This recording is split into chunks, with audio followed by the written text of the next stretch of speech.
सुलेमान के पास वह सारी दौलत, प्रसिद्धि और शक्ति थी जिसकी हम कल्पना कर सकते हैं। अपने शुरुआती दिनों में उन्होंने प्रभु से ज्ञान की खोज की। उन्होंने प्रभु की योजना का पालन किया। उन्होंने यरूशलेम में इस भव्य मंदिर का निर्माण किया और यहां तक कि उदाहरण भी प्रस्तुत किया सच्ची उपासना का। लेकिन अब जब हम सुलेमान के जीवन के अंतिम वर्षों की ओर आते हैं तो हम कोई शानदार निष्कर्ष नहीं देखते। हम एक दुखद अंत देखने वाले हैं। युवा राजा, जिसे प्रभु से प्रेम करने वाला बताया गया था, अब अपने बाद के वर्षों में प्रभु से दूर हो गया है। और आपको यह सवाल पूछना होगा, आखिर यह कैसे हुआ? खैर, भगवान ने इसे हमारी कल्पना पर नहीं छोड़ा। वह वास्तव में हमें बताते हैं कि कोई इतना प्रतिभाशाली, इतना धन्य कैसे एक आध्यात्मिक आपदा बन सकता है। तो आज यहां 1 राजा में अध्याय 11 में हमें विवरण दिए गए हैं। पद 1 में लिखा है, अब राजा सुलेमान ने कई विदेशी महिलाओं से प्रेम किया। फिरौन की बेटी के साथ साथ मोआबी, अम्मोनी, एदोमी, सिदोनी और हित्ती महिलाएं उन राष्ट्रों से जिनके बारे में प्रभु ने इस्राएल के लोगों से कहा था, तुम उनसे विवाह में नहीं बंधोगे, क्योंकि वे निश्चित रूप से तुम्हारा हृदय अपने देवताओं की ओर मोड़ देंगे। सुलेमान इनसे प्रेम पूर्वक लिपटा रहा। उसके पास 700 पत्नियां थीं जो राजकुमारियां थीं और 300 उपपत्नियां थीं। और जब सुलेमान बूढ़े हो गए तो उनकी पत्नियों ने उनके हृदय को अन्य देवताओं की ओर मोड़ दिया और उनका हृदय पूरी तरह से सच्चा नहीं रहा प्रभु उनके भगवान के प्रति। वाह, इस महान राजा की जीवनी में कितना दुखद अध्याय है। अब मैं सुलेमान के आध्यात्मिक पतन में 3 कदम नीचे की ओर इंगित करना चाहता हूं और यह आज आपके और मेरे लिए एक चेतावनी होगी। पहला, सुलेमान ने जिद्दी होकर भगवान की आज्ञा की अनदेखी की। अब आप बता सकते हैं कि यह विवाह निस्संदेह राजनीतिक गठबंधनों से प्रेरित थे। उसकी पत्नियां राजकुमारियां थीं, अर्थात विदेशी राजाओं की बेटियां। लेकिन हम यहां यह भी पढ़ते हैं कि सुलेमान ने इन महिलाओं से प्रेम किया कि प्रेम में उनसे चिपके रहे। तो यह राजनीति से अधिक है। वह स्पष्ट रूप से स्वार्थी, जुनून और वासना से प्रेरित है। यहां गणना करें 1000 महिलाएं, 700 पत्नियां और 300 उपपत्नियां।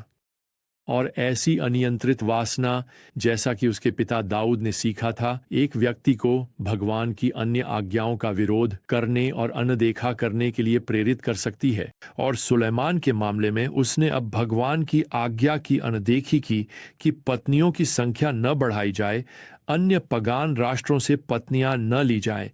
और अब एक और कदम है जो उसे और भी नीचे ले जाएगा।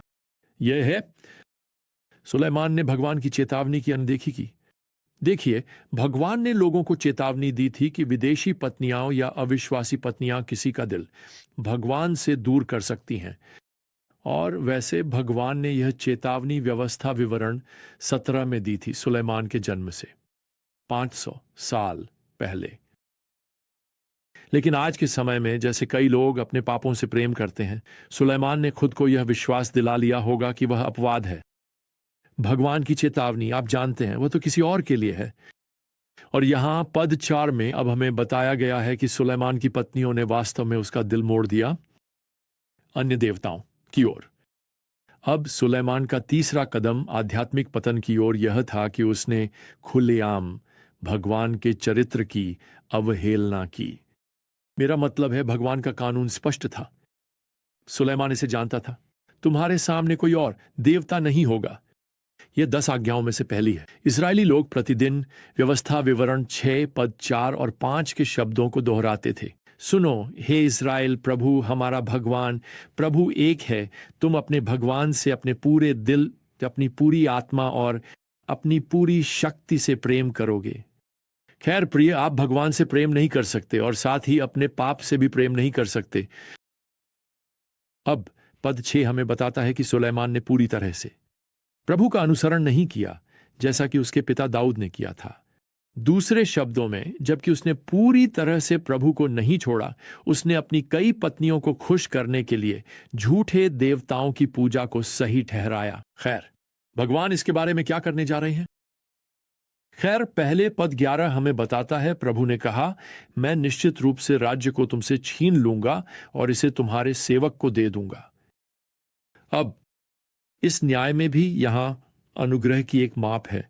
प्रभु सुलेमान से वादा करते हैं कि यह उसके मरने के बाद तक नहीं होगा, और मुझे विश्वास है कि सुलेमान ने पश्चाताप किया था। वैसे मुझे विश्वास है कि सभोपदेशक की पुस्तक उसकी असफलता की गवाही है, और फिर पश्चाताप और क्षमा। अब दूसरी बात, भगवान न केवल सुलेमान की मृत्यु के बाद राज्य को तोड़ने का वादा करते हैं, बल्कि यहां अब वह यह भी वादा करते हैं कि दुश्मन राष्ट्रों को उठाएंगे जो इस महान इज़राइल राष्ट्र को धीरे धीरे कमजोर करना शुरू करेंगे। तो अब आपके पास हदद नामक एक व्यक्ति है, एदोमी, यहां अध्याय 11 और पद 14 में।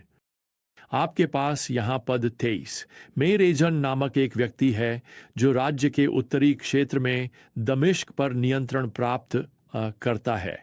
वास्तव में पद 25 कहता है वह सुलेमान के सभी दिनों में इज़राइल का विरोधी था, हदद की तरह नुकसान पहुंचाता था। वे बस परेशान करने वाले जानवर हैं जो सुलेमान के पीछे लगे रहते हैं। लेकिन अब प्रभु इज़राइल के लोगों में से एक व्यक्ति को उठाते हैं जो सुलेमान की मृत्यु के बाद राष्ट्र को विभाजित करेगा, और उसका नाम यारोबाम है। पद 26 हमें बताता है इस व्यक्ति ने राजा के खिलाफ अपना हाथ उठाया। अब हमें यहां अध्याय 11 के बाकी हिस्से में बताया गया है कि इस युवा व्यक्ति ने वास्तव में यरूशलेम में सुलेमान की कुछ निर्माण परियोजनाओं में मदद करके शुरुआत की थी।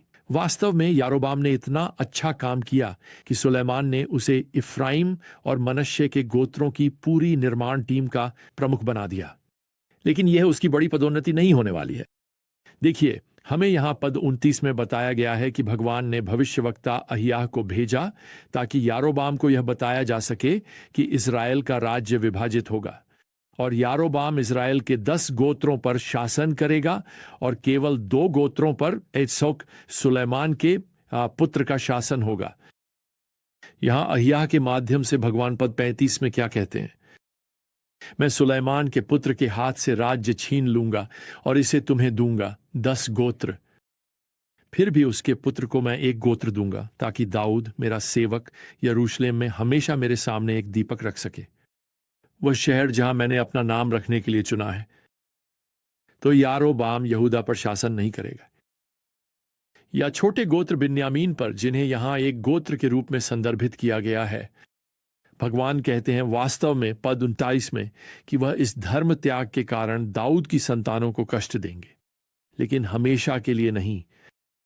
अब वे शब्द नहीं, हमेशा के लिए, हमें बताते हैं कि दाऊद के घराने के लिए भगवान का वादा बाद में भी पूरा होगा। वास्तव में हम जानते हैं कि यह एक दिन होगा भविष्य में सहस्राब्दी राज्य में, जब दाऊद के पुत्र यीशु मसीह हमारे प्रभु दाऊद के सिंहासन पर बैठेंगे। भगवान यहां पद 28 में यारोबाम को एक बहुत ही कृपालु प्रस्ताव देते हैं। यह एक प्रस्ताव है कि यदि वह भगवान का अनुसरण करेगा और उनके वचन का पालन करेगा, तो भगवान अब उसे कहते हैं, मैं तुम्हारे साथ रहूंगा और तुम्हें एक स्थिर घर बनाऊंगा, अर्थात एक सुरक्षित राज्य। खैर, हम बाद में जानेंगे कि यारोबाम को भगवान का अनुसरण करने में बिल्कुल भी रुचि नहीं है। खैर, सुलेमान क्या करेगा जब उसे पता चलेगा कि भगवान के नबी ने अब उसके राज्य का आधा हिस्सा किसी और व्यक्ति को देने का वादा कर दिया है, क्योंकि सुलेमान ने विद्रोह किया था। खैर, उसे वहीं पर उसी समय पश्चाताप करना चाहिए था, लेकिन इसके बजाय हमें यहां पद 40 में बताया गया है कि सुलेमान ने यारोबाम को मारने की कोशिश की। खैर, क्या यह परिचित लगता है? सुलेमान राजा शाऊल की तरह व्यवहार करने जा रहा है, जिसने उसके पिता दाऊद को मारने की कोशिश की थी। खैर, अंततः सुलेमान का 40 साल का शासन समाप्त होता है, वह मर जाता है। उसके बाद उसका पुत्र यारोबाम उसका उत्तराधिकारी बनता है। सुलेमान की महान शुरुआत का दुखद अंत हो गया है। प्रिय, यहां एक चेतावनी है। भूतकाल में भगवान की आज्ञा का पालन भविष्य में भगवान की आज्ञा पालन की गारंटी नहीं देता। आप जानते हैं, मसीह के लिए आपकी और मेरी गवाही हर दिन नई शुरुआत होनी चाहिए।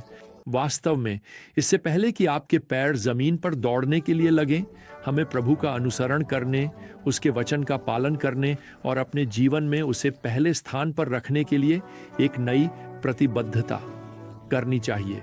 और हमें यह हर दिन करना चाहिए।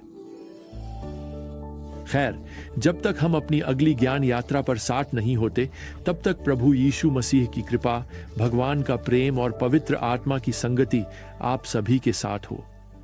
आमीन।